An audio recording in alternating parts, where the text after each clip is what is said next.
movie fans, welcome to Cold and Trash Horror Movie Grind the Podcast. I am your host Ian. This is the show in which we grind on the absolute worst horror and sci-fi movies we can find and make fun of just how bad they are, as well as praise the good cult classics that have been lost throughout time. Now get ready, because we're about to dive real deep inside of Hollywood's dumpster in search of the good, the so bad it's good, and the fucking ugly. Now put on your seatbelt, grab a beer or two, and enjoy the show.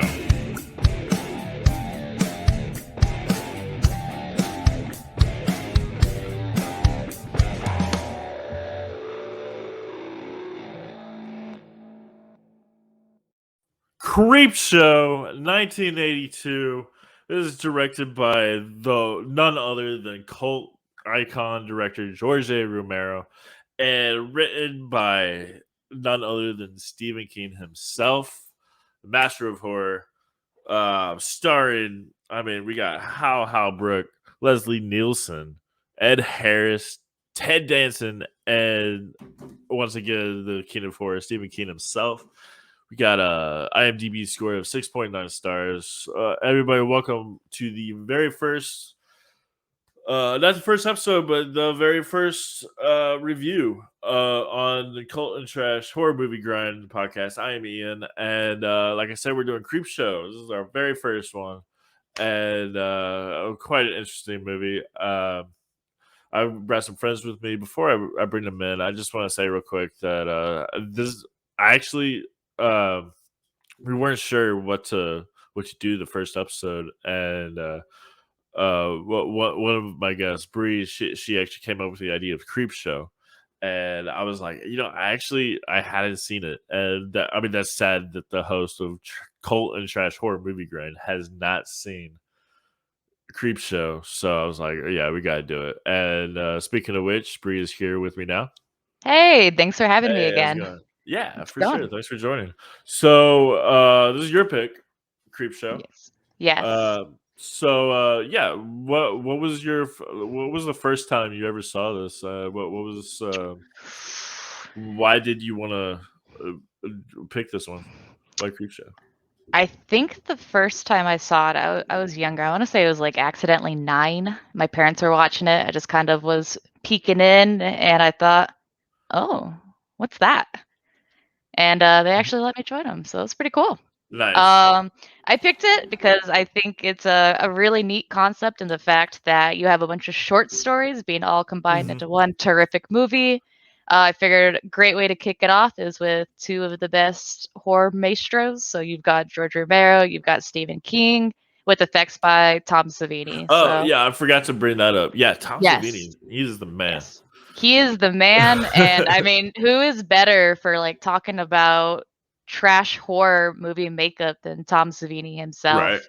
So figured it was a great first pick. Yeah, well, yeah, great pick, because after I watched it, I was like, oh yeah, this is. It's definitely like it's really good and it's really bad at the same time, which we kind of talked a little bit about in our introductory episode. But after you mentioned that, everybody else was like, hell yeah, like Sloan, this guy right here, he was like, yeah, let's do Creepshow. What's up, Sloan? Hey, how goes it? It's good to be back. Yeah, for sure. Same question to you, except for not why did you choose it, but what was the first time you ever saw Creepshow? So the first time that I ever saw Creepshow was probably about when I was about like 4 or 5. And in the first episode, I told y'all that I had a deep fear of critters. And I ended up walking into, when my parents were watching it, it was the Crate episode, which is the 4th film, the film that portrays in this. Creepers-esque episode. And it ended up scarring me for life, to where anytime that like I would be hanging out in a room or like laying down in bed, I would just imagine this abominable snowman creature with razor sharp teeth and talons just, coming and goring me alive. So deep dark fears, but it's definitely set something deeply rooted inside me and excited me at the same time. And so I've definitely had a deep love for it since. Yeah, I gotta say, even though this movie is very campy and the special effects don't really hold up that well, and it's kind of cheesy, it's still at the same time really terrifying. Definitely. Like even at 35 years old, I was like, "Damn, this is fucked up." And actually, I have a. I do have to say, I did say that this was the first time seeing. I never saw it before, but when I did rewatch it, honestly, I can't realize. Wait, I have seen this before. So I have seen it before, and I think I'm not entirely sure. I could be wrong, but I think when I saw it was actually at your house like 10 years ago. That's definitely possible. I usually try to watch it at least once a year. And So so it's funny that the guy who I have on for here, I happened to be the guy who showed it to me. So maybe I could be wrong, but it was Never around say that never. time when I first saw it. And anyway, we have one more guy here. He's just hanging out in the back room. We'll bring him in. Tony is here. Hello, how's it going, y'all? What's up, Tony? I'm just kind of lurking, just just in the studio, just hanging down back here, watching you specifically, Sloan. Yeah, it's welcome. Yeah. Oh man, I'm so glad, Bree, you picked this. I'm so glad this is the first one. I fucking love Creepshow. Yeah. If I'm gonna be honest, if I'm being honest, I'm pretty sure I saw Creepshow 2 first. I think, and I've talked to a lot of people who are similar, had similar stories, because a lot of people are like, "Oh yeah, Creepshow, that's the one with the raft and stuff," and you're like, "Wait, no, that's the second one." And the first one I think is a lot better, but we can get into that later. Yeah, I love Creepshow. I saw it around the same time you did, Sloan. I saw both of them around like 4 or 5, at the most like 6 or 7. The tender age. Yeah, I think that's honestly. Look, I'm not saying kids should watch this, but it's kind of like if you're a cool kid, if you're a weird kid, you're a kid. Are you cool, man? It's kind of perfect. Like, that's why it's not lost on me or the audience that the main character technically in both of these wraparound stories is a child, reading an EC comic. Yeah. So anyway, I think all of us seen a little bit of ourselves on that kid, and so I think I definitely loved and as a kid, of course when I saw it was long before I knew about Savini and stuff, but I Dawn of the Dead, and I was a Savini fan, I just didn't know it yet. Dawn of the Dead was another one I saw really early, and for some reason I was like really fixated on, and so Savini's been in my brain, and I kind of dress like Sex Machine right now. Nice. Inadvertently, but I'm big lifetime Creepshow fan. So big props. Right on. First. All right. Yes. Well, you heard it here first, folks. Let's actually show the trailer. We got it right here. Hopefully, it won't have problems buffering.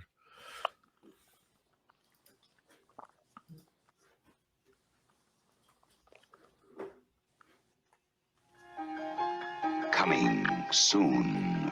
Nice.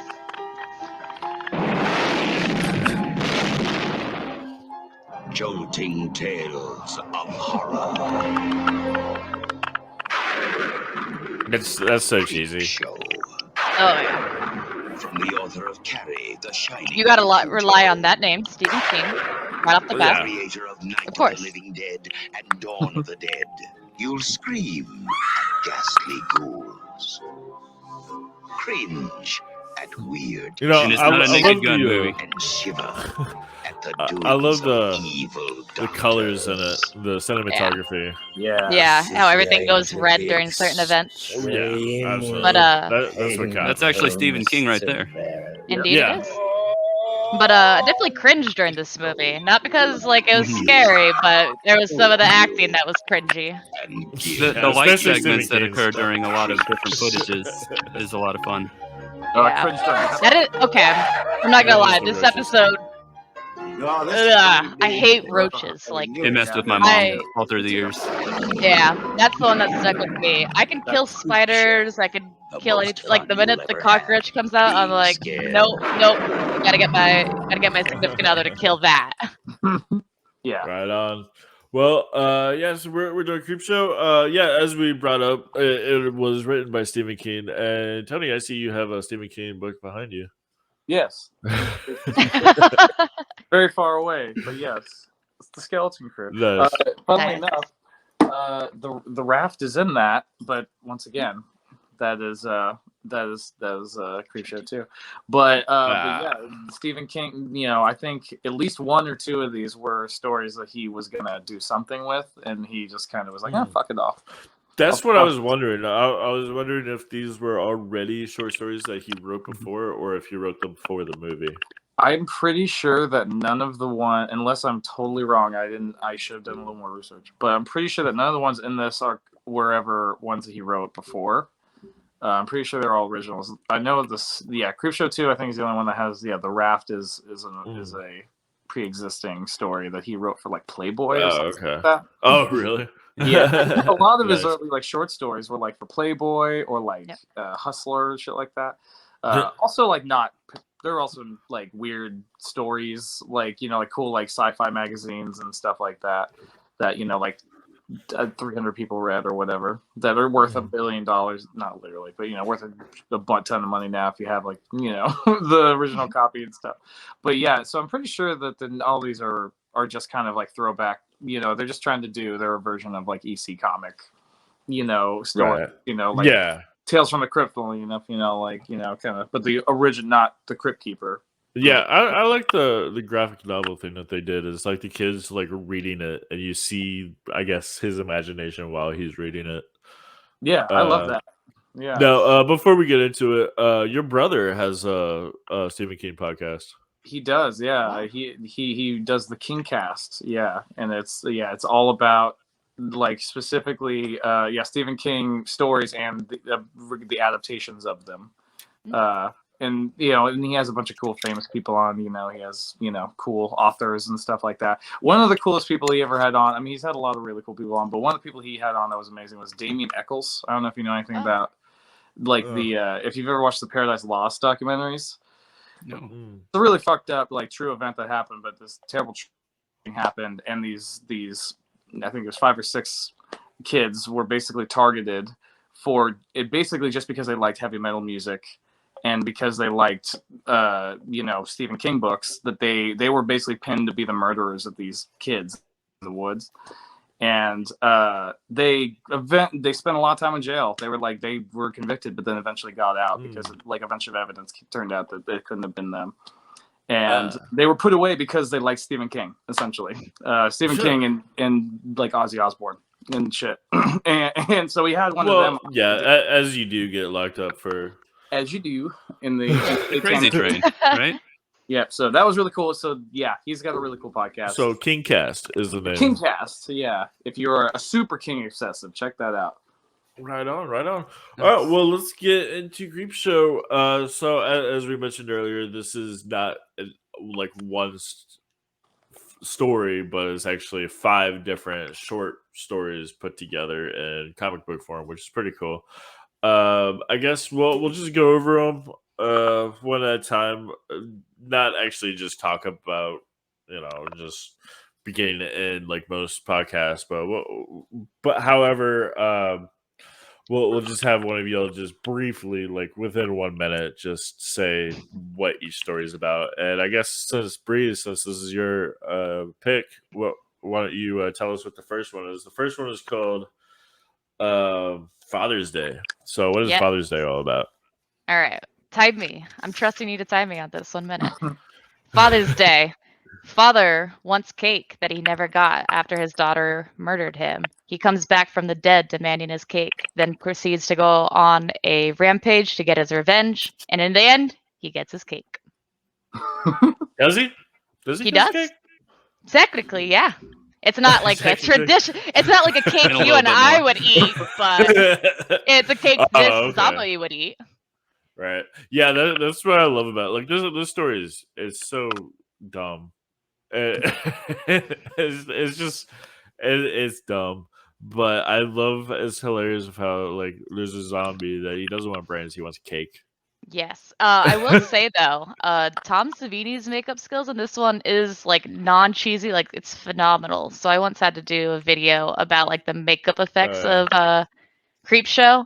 So they do a makeup test for this particular scene where he's crawling out of the grave. They zoom in. You can see there's like live maggots crawling around in the costume. It's extremely impressive. I'm gonna say a lot of I've are awesome. got that right here actually. Yeah. Jamie, pull that up. Play that sweet footage. But yeah, correct. She's just like sitting there the whole time too. Like there's absolutely nothing to run. But yeah, like. And he's like, I want my cake. Where's my cake, bitch? He just wasn't satisfied with the bottle of whiskey that she spilled.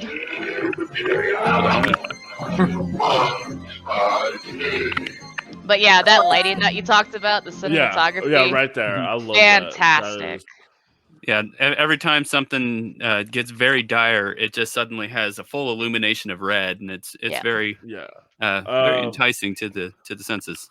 I don't know why, but I love that. Like a lot, like Texas Chainsaw Massacre 2 did that. Yep. A movie we're actually going to cover in a couple of weeks, Swamp Zombies 2 does that a lot throughout the entire movie. Not when something happens, but just for no reason. And I can't get enough of it. I do want to put something out there about that tombstone section that we saw during that clip.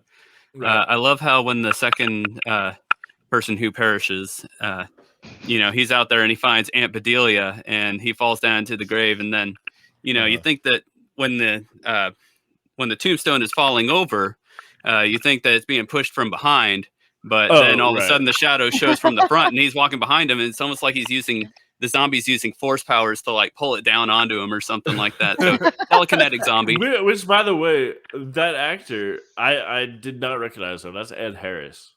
Wow. Okay. Yeah. That's right. I'm just surprised he didn't recognize him.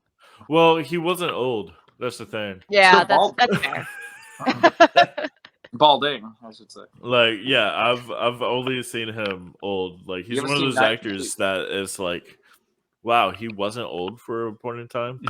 That's crazy. Ever see Night Riders? It's a fucking weird movie. All right. It's not a horror movie, but it's George Romero. He did it like right before or right after this. Yeah. Not a horror movie, but it's a fucking weird movie. Tom Savini's in it, and it's about a roving gang of Renaissance. It's like a Renaissance fair that rides around, but instead of horses, they have motorcycles. Oh, sounds familiar. It's like 2.5 hours long. It's fucking weird. All right. Well, and Ed Harris is in it. Check that out. Yeah, it's really weird. You should check it out. But so this is a weird little story. Like, they just meet up on Father's Day. They're talking about like how the dad just like what's he do? He like killed her boyfriend, so she killed him. Yeah. And then but then they meet every Father's Day, and so the thing I had a problem with this is that, like, why at this time did he come back as a zombie, right? I think it has to be the bottle of Jack Daniels she spilled. Like, that's the only explanation. It is, because I heard about this fan theory that there's like this old, like, I guess Irish legend that if you pour whiskey on a grave, it'll like bring the dead back to life. I don't know how true that is. You fed me a Lucky Charms. So yeah, it's a Jim Beam, I guess. Well, good shit. So what did y'all think about this? Bree, I'll start with you. But what is, I guess, your opinion? How do you like just about this, and how would you rate it? Also. So my opinion is, of course, that it's very corny. I like the idea, actually, about like a zombie not wanting brains. It kind of reminds me of Return of the Living Dead, but the exact opposite. And more corny, if that was even possible. I really do like Savini's makeup effects in here. I think that's really just neat. I love the scene where he just twists her head. I thought that was just so funny. I couldn't stop laughing. And then he like presents her head on the cake and is like, "I got my cake," and he was just like overjoyed. Oh yeah. Yeah, I loved it. Honestly, it's one of my more favorite stories of this. And if I had to Really? give it a rating, maybe this will be controversial, but I would rate it 5 wasted bottles of whiskey. 5 out of 10. Oh, if we're going like by No. 10, oh snap. Okay, I'll give it. I wasn't 8 sure. bottles. 5 out of 5 or 5 out of 10. Or... I'll do 5 out of 5. I love Okay. it. I honestly just Damn. love it. All right. It's terrible. I love it. All right, right on. Yeah. See, I didn't really. I don't know. I didn't enjoy it up until the zombie came out. Then I was like, okay, now we're talking. But Sloan, how about you? What are your thoughts? So, as a precursor, like introductory to the movie, actually, speaking of introductories to the movie, so there's the 5 cinematographics that occur, but there's an actual outlining story of where the movie starts, and this is to the viewers out there. So, a little kid ends up getting scolded by his father, and his Creepshow magazine gets thrown into the trash, and the kid goes to sleep spiteful and starts wishing ill will, and that's when Right. the creeper comes to his window, and that's when the cartoon segment starts with all the different comic sections, and it loops back around to the bitter end. But there's different like clips and scenarios that occur in between, kind of like little clips that you'd get in a 1950s comic. And so that being said, this definitely, as you said, Ian, has a little bit of a slow beginning, but once you see crazy Aunt Bedelia, she's like 108. The father was like 170, they said, when he finally died, and he wasn't willing to let the children have his inheritance yet, and so he demands everything he wants and tortures everybody beyond. But so give me that cake. yeah, it's a psychological thriller. It's almost like Interstellar, but with rich people. It transcends time. And so, but yeah, then you've got the love story that's shattered by jealousy and greed and all that jazz when Aunt Bedelia's lover ends up getting killed in a hunting accident. And so, yeah, long story short, the family helps cover all of the murder innuendo, and everybody gets scot-free. Everybody gets their cha-ching. And yeah, nothing better. And in the end, well, I'd like to say they all have their cake and eat it, but at least somebody does. Yeah. But nice. yeah, So in how the would end, you rate it? it's completely enjoyable. But out of a series of 10, I'm going to go ahead and give it 6 out of 10 psychokinetic zombies. Nice. All right, right on. Tony. Yeah. It's funny. It's not the one I immediately think of when I like think of Creepshow.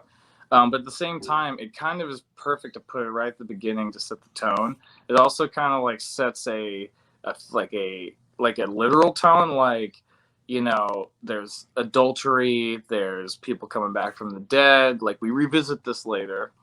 So it's like, it's good to, it's like a little theme. I also really like it because, like, of all the reasons you guys have said, obviously, but also because if you guys have read any like the old like Crypt of Terror, like EC comic stuff, this probably was like, I need to look into it, but it feels like it could have easily just been one that they picked out and they were like, let's just do that one, because like it literally, like I've read one that's almost the same thing. That's like about a guy, like a woman killed her husband and threw him down a well. And he's crawling out of the well. She has visions of him crawling out of the well, and then one day he does. And, it's like the same thing, essentially. It's like really, yeah. So it's kind of like if this is their love letter to that, this is like perfect, like, so like as far as that goes, I nailed it. But yeah, like Bree was saying, I love the effects in this, and I didn't know that they use live maggots until you were talking about that. That's so fucking cool. It's kind of like the effects in like Zombie 2, I think it is, the Fulci one with the worms coming out of his eyes. Yep. Oh yeah, so good. Anytime you put live insects in your text, that's some gross shit. This isn't the first time they did it. I mean, it's not the only time they did it in Creepshow either. Right, Nope. exactly. Yeah. Yeah, Which they we'll don't get fuck to around with bugs. later. Oh god, man, I don't like maggots or roaches, man.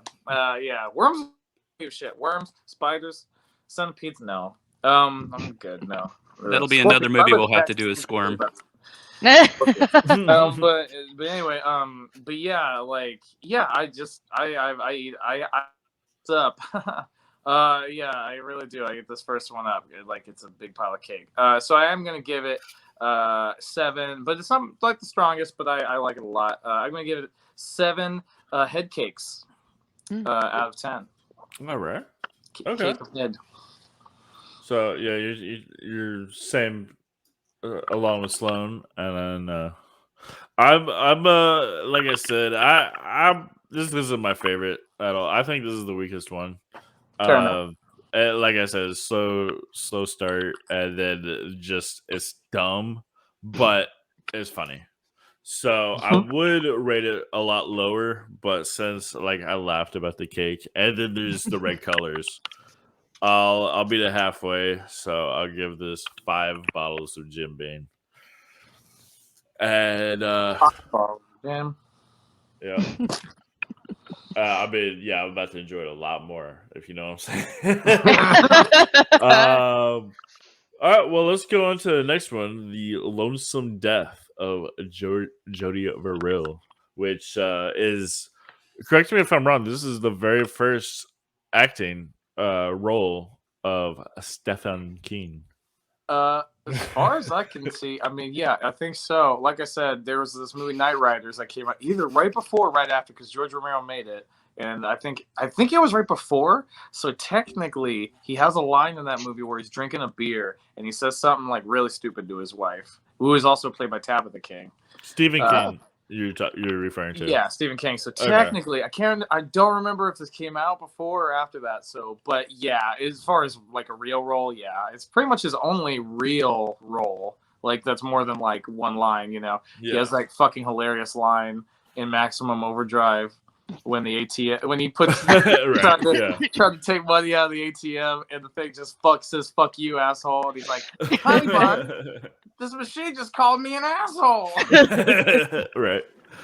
So why don't you go ahead and tell us what this one's about? Just keep it real brief, though. Lonesome Death of Jody Verrill is about a not very smart man who is living on his own, and you know, just kind of like a little shack, a little cabin house, and a meteor just happens to fall in his backyard, and he goes to check it out. He pokes it with his finger because he's not a smart man, and he gets some meteor shit on his finger. Yeah, that's what he says. Oh, this is meteor shit. Meteor shit. And like any of us, he just sucks on it because it's weird. And he goes on inside and it just starts growing weird moss stuff all over his body until it just kind of consumes him from the inside out. But he's just so set on his ways that he won't do anything about it. And he can't do anything right as it is. So yeah. It's about him this is about him figuring out how to do something right. I'd say that's how I like how throughout we see his imagination of what would happen if he went to why don't you go ahead and cover that, what his imaginations are. Yeah, those are like some of my favorite parts. It's like, yeah, so it's like he that's the thing. So first he's like, okay, this meteor's in the back of my yard. So I can sell this to the university and make a shit ton of money. That's what I'll do. And he just has this grandiose idea that he's going to bring the meteor to the institute and they're going to be like, oh my God, I think it's like a really paltry sum of money. It's like I think it was $200. Well, it's a fair amount. Fair amount in those times. He's like, we're going to be rich. Oh boy. We're going to be rich. Yeah. And we're going to get $200. And yeah, but then, you know, he also, but then of course he goes to check it out and it's all dissolved into a pile of bullshit. And now he's like, I can't take this to the university. I won't give me anything for this thing that came from outer space. He splashes water on it and it just like breaks in half. Yeah, that's right. He splashes water onto and it cracks. That's it. Yeah. Mm-hmm. And it all busts up. and yeah, and so he has, and then of course he starts getting mossy all over his body. Well, just his arm at first, and he's like, okay, I gotta go to the doctor. This is fucked up. This is yeah, this is gross. And then he's about to leave, and then he's like, oh, wait, and then he has this vision of the doctor with the knife being like, we're going to have to amputate, Mr. Verrill. It's going to be very painful, Mr. Verrill.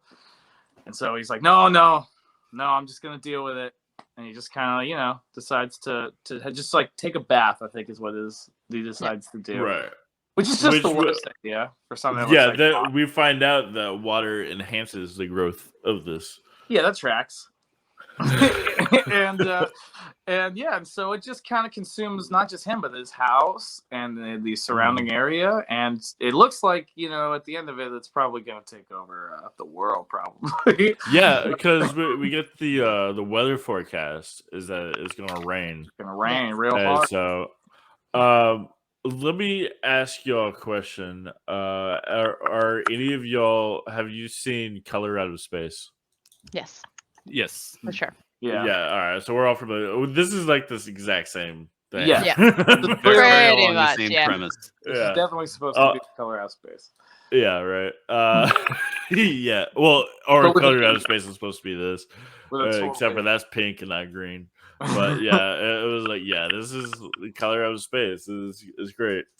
So Tony, going back to you, do you have any more to add to it? And how would you rate it?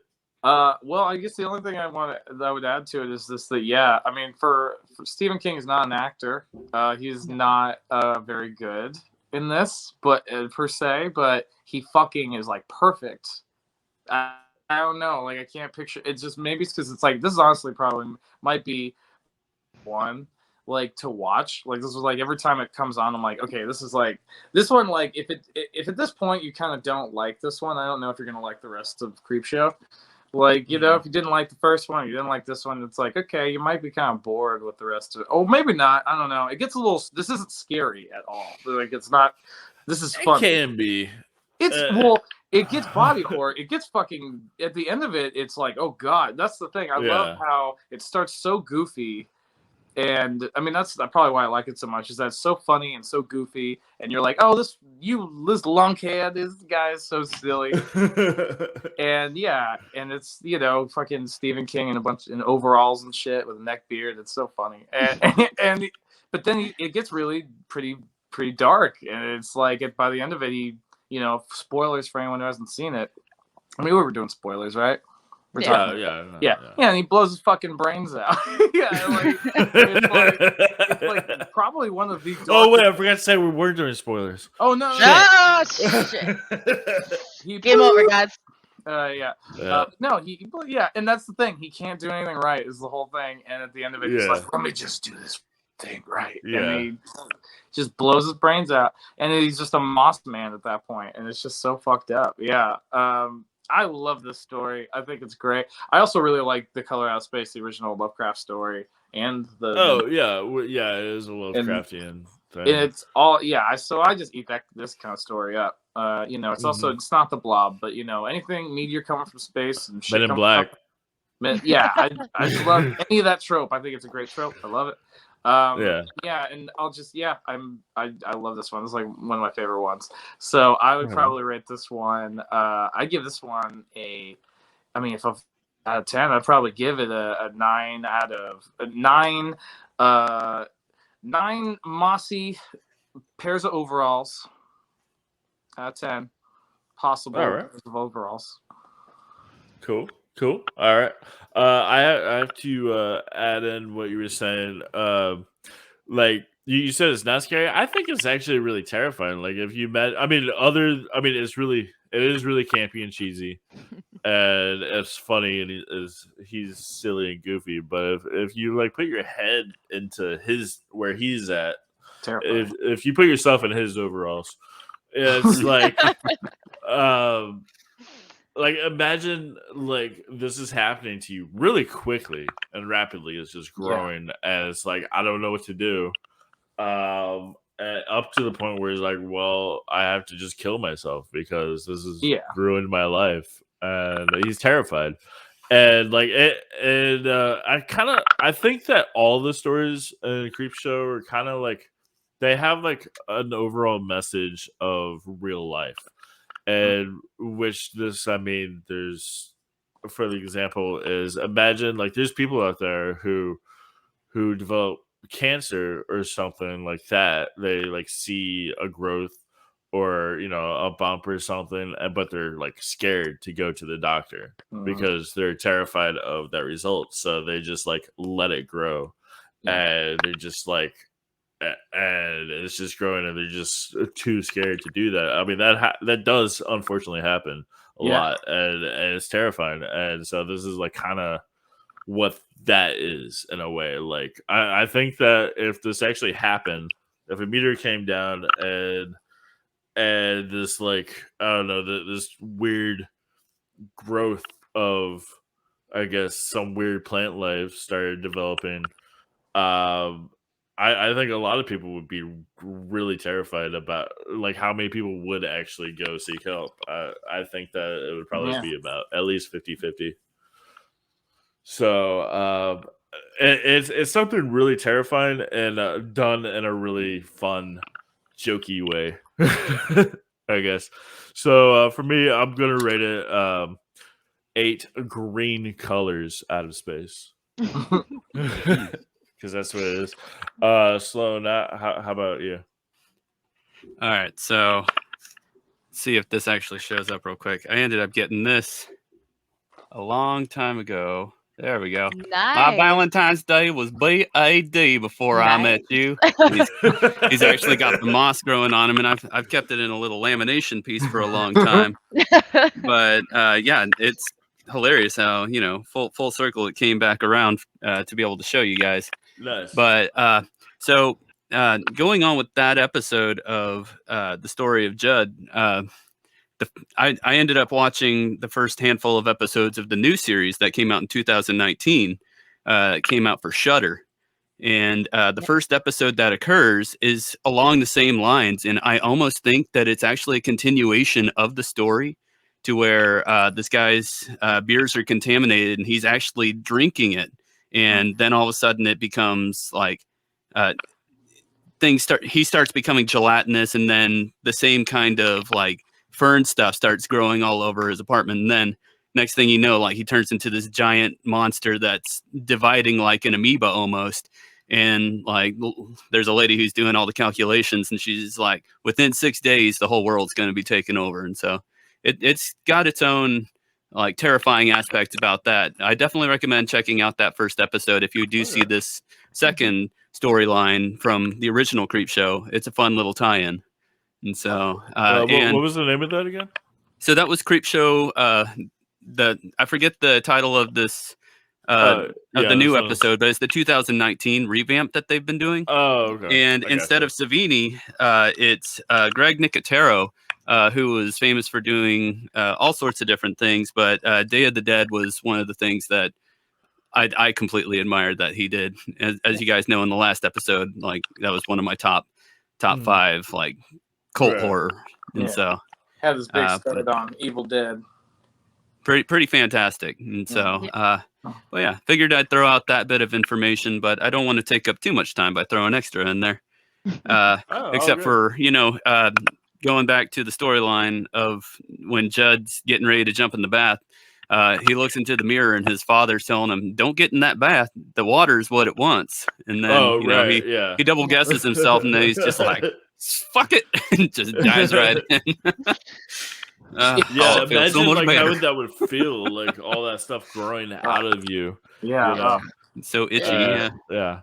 But when it comes down to it for ratings, I'm gonna go ahead and give it 8 out of 10 $5 bills in the university lockbox. Oh yeah, because that's all they were giving him. Yeah, he just kept pulling out 5 and 5 and 5. Keep them coming. Keep them coming. Nice. All right, well, right on, short and sweet. And Bree. So I don't really have too much to add on to here. I really like how Ian, you talked about how I think the reason it's so creepy and terrifying is the fact that we can see ourselves in him. Maybe not in the fact of cancer, but like especially mental illness or depression, where you feel like you can't do anything right. Absolutely. And then it just goes down from a spiral there. Been in that position before. I was thankful on my end to seek help, but there's people who unfortunately don't. And then it ends with, unfortunately, them doing something that they can't undo. So I think that's the truly terrifying portion, is the fact that even if it's just a little bit, we could all see ourselves in him. Yeah. So it's not like the outright horror, but it's the psychological horror that's involved in that. I'm not going to add anything else. You guys have pretty much covered everything that I was going to add, and I want to keep it short, sweet. It's a great story. Not traditionally scary, but definitely messes with you psychologically. And so for that, I'm giving it 6 times that I may or may not have thought about Stephen King sucking on that finger since I saw this movie. All right. Sweet. Okay, cool. So yeah, that was a fun one. Lonesome Death of Jody Verrill. Next one is something to tide you over. I like that punny. Sloan, why don't you cover this one? So it stars Leslie Nielsen, and it's definitely not to be based on any of the Naked Gun films. No. It's definitely a little bit more of a serious role, but it still has its own campy style of comedic value to it. But it begins with him going and talking with Ted Danson, loosely talking, kind of barging his way into his apartment and starting a conversation about to where if he wants to see his lover, who is Ted Danson's lover, but it's also the, I guess, wife of Leslie Nielsen's character. And so they've been having an affair, and they were going to be telling him, but he's a rich, like, crazy ass mofo. And so he decides to take Ted Danson out to the beach and has a hole dug and forces him to get down into the hole so that he can be subdued, so that he can watch a TV to be able to talk with the lover. I forget her name right now. So long story short, while he's subdued down there, Leslie Nielsen ends up driving away, comes back to where Ted Danson's got a pretty sizable crab by his face. Where's my fingers? There we go. Pretty sizable crab, and it's ready in pinch mode. Oh, yeah. And I can only imagine like how he felt. It's just like, dude, like one moment and it could just turn around and just get him. So that's good patience on Ted Danson's side. But the interesting thing that I thought was the pickup truck that Leslie Nielsen drives has got a gigantic spool of wire going from a different section of the beach to where he can connect 2 different TVs and VCRs together to record each other's, because the lover is also buried on a different section of the beach. So they have to watch each other as the tide comes in. And so long story short, it's not a happy day for them, and neither is able to hold their breath appropriately. And Leslie Nielsen goes and takes a nice, relaxing shower, knowing that his good deeds have been done for the day. And so, he's got secret compartments all around the house, especially with the monitors, to be able to surveillance his property. And so he gets disrupted as he's finishing up the shower. And, coming up the stairs, you got kind of got The Mist, another good story. Or no, it's more like The Fog. Yeah, the ghost zombies, whatever. And so great vengeance story, because even though he's got the gun, it's not like a classic zombie horror to where you shoot them in the head and they go down. There's good cinematography to where it just drains out. And so he shot him and it did nothing. Yep. And so the only right thing to do is to go full circle and eye for an eye, tooth for a tooth. So go bury him on the edge of the beach. Right, you got yourself a story. Yeah.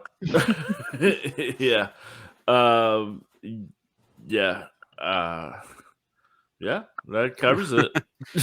So I didn't want to throw too much in there, but when it comes down to it, I definitely appreciated the aspects of Leslie Nielsen throwing more of a hardcore version of himself in there. I can only ever see any of the Naked Guns and the other movies that he's done through the Airplane years. and stuff. Airplane, This exactly. was 2 years after Don't call Airplane, me Shirley. which So, right. but- All right, go ahead. Oh, I didn't know if you wanted me to do the. Yeah, go ahead. I'll go ahead and throw my rating. But long story short, with everything said and done, I'm gonna go ahead and it wasn't my top favorite, so I'm gonna go ahead and give it 6 out of 10 breaths held before the end. It's not a lot. Yeah. Tony, what's up with you? Well, a lot of things are up with me.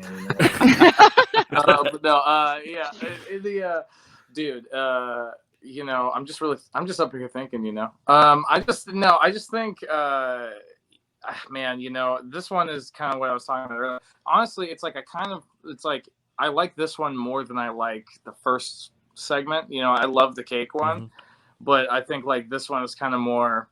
This is one that's like almost like a trashy romance novel mixed with like Creepshow kind of like EC comic stuff, and I like that. And I also love just Leslie Nielsen is fucking killing it in this. He really did. That was a great performance. And just that last, I can hold my breath. So dope. Yeah, and just the amount of revenge that this guy was like, yeah, you were, I know you were fucking my wife. And now I've set up this really elaborate television setup, especially in the 80s. You gotta think about how hard that must have. Maybe now, I mean, look at what we're doing. This is what he wanted. Yeah. Exactly. He had to. Where are those cords? Where do they connect to? I know. I was wondering that the entire time. There's no generator. I didn't see nothing. Like an analog. It's out in the beach. Where nobody would somehow trip over that cord. Let's go on with that too. Yeah, 1982 this came out? Yeah. Yep. Yeah, this is even before NES. I have an NES in the other room, and it's a lot of cords. It's a lot of bullshit you got to deal with. But no, it's so I really respect it. But yeah, no, once again, great ending. I love the fucking effects, the algae, like you said, it's really like the fog zombies. It's very kind of like fog vibes. Yeah, it's great. Yeah, so I'm gonna give it 7. I already did 7, but I'm gonna copy it. No, 8. I'm gonna give 8. 8. 8 minutes. I'm gonna try and hold my breath because I don't know how long the tide can last, but I'm gonna try. Oh, also, fun fact, just real quick. My mom met Leslie Nielsen, and of all places, she met Leslie Nielsen on a plane. Nice. Yeah. Perfect. Yeah. Oh man! Surely you can't be serious. Yeah, she had some proof, but I'm like, you had to have. Yeah, apparently he got on the intercom and was like making jokes like on the plane. That's awesome. Yeah, I don't know if he said. I need to ask her and see if he said airplane quotes. I think he just came on and was like, he would have had to. I mean, it was like in the 80s. Apparently, it was before I was born, and I was born in '91, so it was in this time I think like Creepshow times. That's like awesome. Mid to early 80s. Yeah. I'll get her in here in between scenes. Yeah, I like and back to Leslie Nielsen. I don't know how well known this is, but going back to Airplane. Airplane was his first comedic role that he ever did. Before that, he was a very serious dramatic actor. Right. And we can definitely see that in this in Creepshow.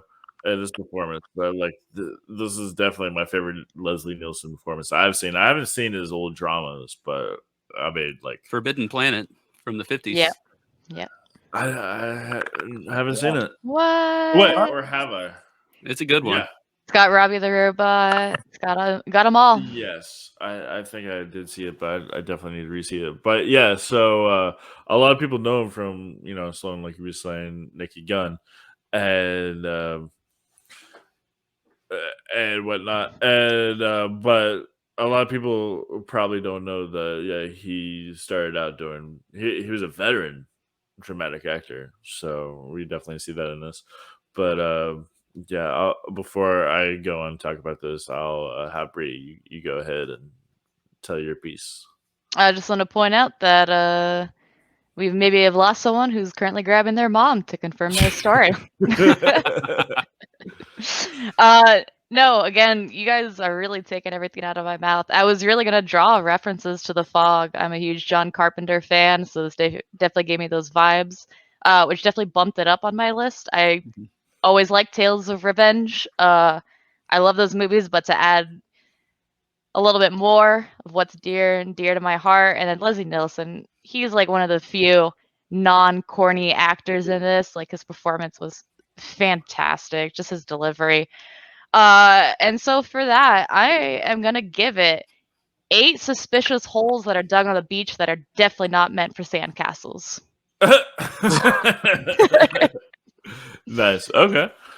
Cool. Tony, did you get your mom? Well, I'm not gonna bring her on. But she doesn't want to come on. But I do have something cool. So I was wrong. He was very low key. Apparently, he didn't get on the intercom. I don't know where I got that story. That's, I guess, wishful thinking. But he apparently he met my mom in the airport, or he met my mom. My mom met him in the airport, and she got him to sign this card, which says this. This is, but yeah, this is. And she just had that. Like you grabbed that in a matter of seconds. Yeah. Well, I asked. I didn't know she still had this, and she was like, "Oh, I got it right here." And I was like, "Oh shit, yeah." You were gone for like 40 seconds. I know. I asked her, I was like, did he like, what was he like? He was really low key, and yeah, I was wrong about that. But yeah, no, he was, yeah, but he apparently met her in the airport, and then apparently when they were getting on, he was like, "Hi, Vicky." He said hi, and yeah, so he was nice. That's awesome. Not quoting airplane, but so I was wrong about that. I don't want to embellish anything, but yeah. In case he watches this, the Leslie Nielsen watches this. We got to be sure. I don't want. He's like, "Oh, that's that movie I was in 1982." Oh wait, isn't he dead? He's dead. Yeah. So I don't want him to come into my house. Well, hey, we all saw the first episode. He could maybe come back, want some cake, watch some YouTube. Right. I mean, I want to fly an airplane. Well, I'll go ahead and talk about this. This is my favorite one out of all of them. Just I'm into dramas. It's especially something like this, like elaborate like that, just burying somebody up to their head in sand and letting them drown. It's fantastic. And then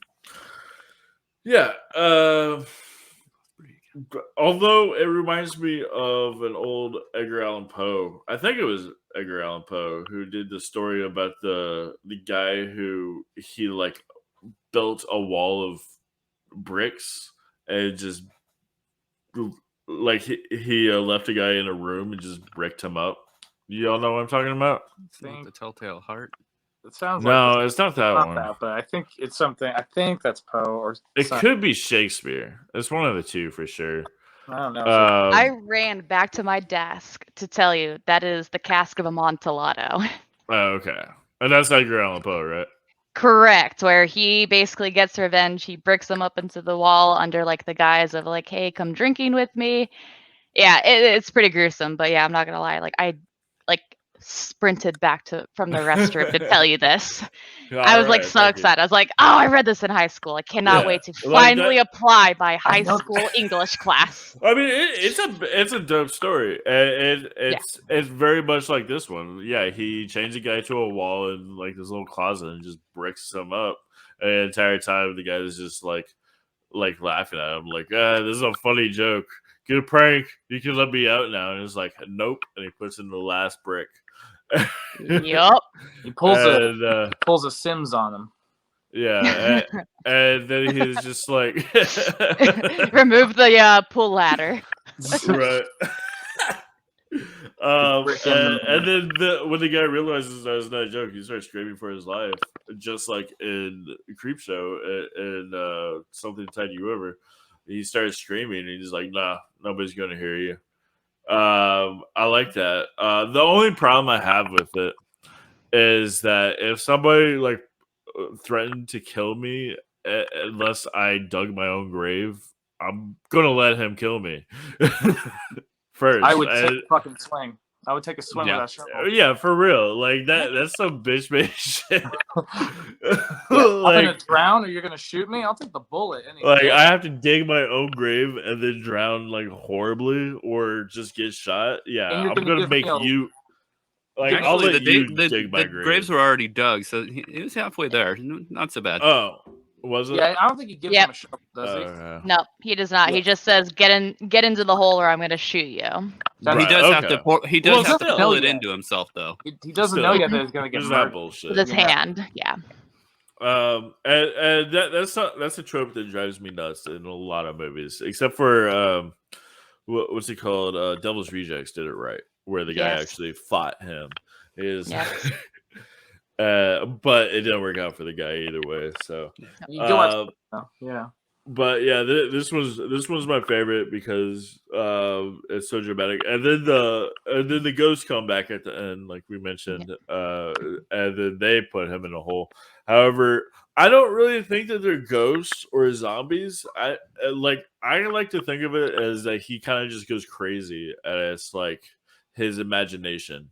You know, like he's like hallucinating, or it's like his in a way his consciousness is fucking with him, so he like kind of buries himself in the beach, and he's just because he's like already crazy. He's like, like Tony, you were saying, I can hold my breath for a long time. Like that's just crazy. So I think I don't know how true that is or what Stephen King was thinking. I mean, it looked more literal than that, but I like to think that he's like being haunted by his own consciousness, really.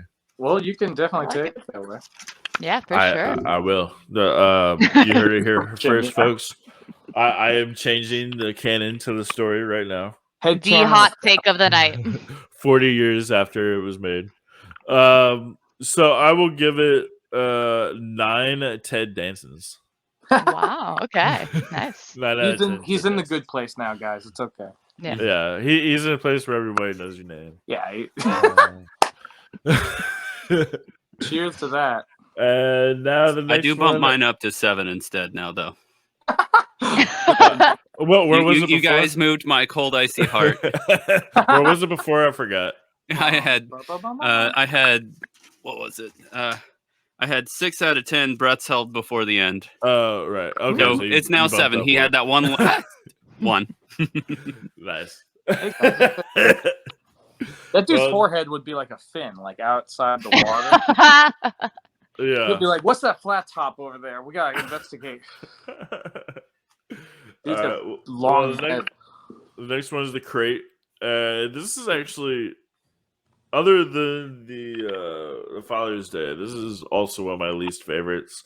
I mean, it's good, but I don't think it's as like terrifying as the other 3. I think.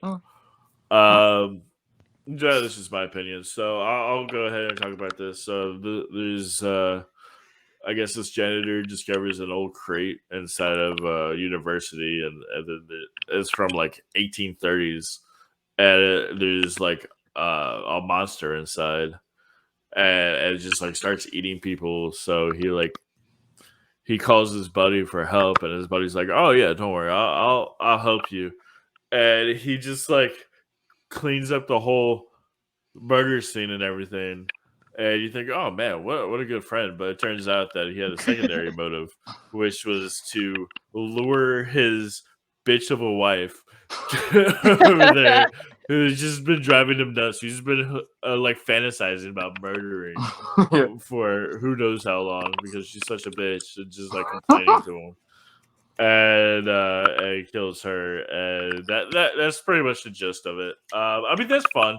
I like the whole like him fantasizing about murdering her. Like, yeah, I mean, it's definitely not bad. I just don't like it as much as the others. So I'll let y'all talk a little bit more on it. But so I'll give whatever. I couldn't really think of anything because there's not really much to it. There's a monster in a crate, and that's about it. So whatever Sloan says, I'll give it 6 of that. And, what would you guess on? All right. So as I said before, this is one of the things that totally destroyed me when I was a child.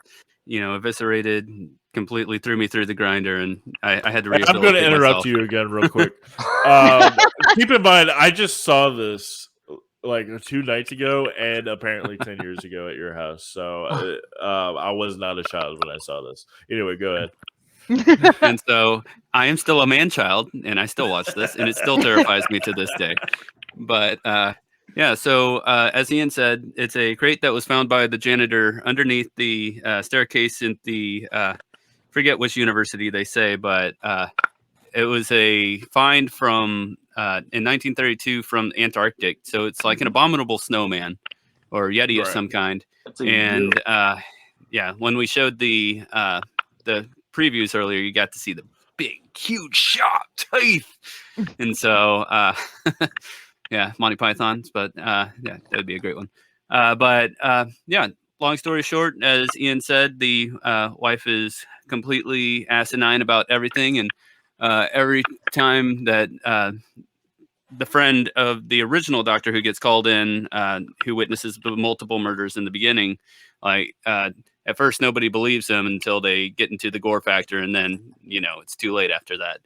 And so once he gets home and tells his buddy, whose wife is the complete he ends up knocking him out and cleaning everything up, and makes an elaborate story for Billy to come out and assist with a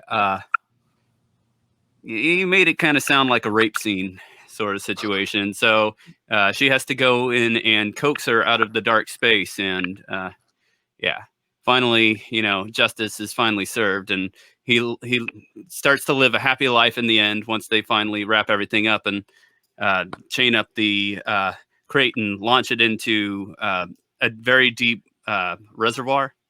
And so yeah, they think that that's the last that occurs, but they're living their lives as two eligible bachelors now, but the end ends up water-soaked boards ends up breaking apart, and you just see the eyes coming up from the water depths. Yeah, so, and that was pretty good. I like the effects with the eyes and the all that. It's like 2 emeralds when he reaches in and starts getting his arm eaten off. That's pretty good. The gore factor is really good, especially when the young student like he hits it in the back of the head and it turns around and just like slashes across, or no, it bites huge chunk out of his face and then slashes downwards and then pulls him in.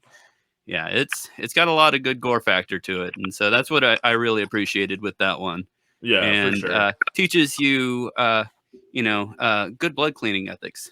So don't do it alone. It's a lot harder. No, What do you I don't condone. But yeah, long story short, with the nostalgic aspect and the recovery and everything, and going back in, you got to face your fears. I'm definitely going to have to give this one the highest rating out of all of them. I'm going to go ahead and give it a 9 out of 10 times that Billy asks, "What would you ever do without me?" Sweet. So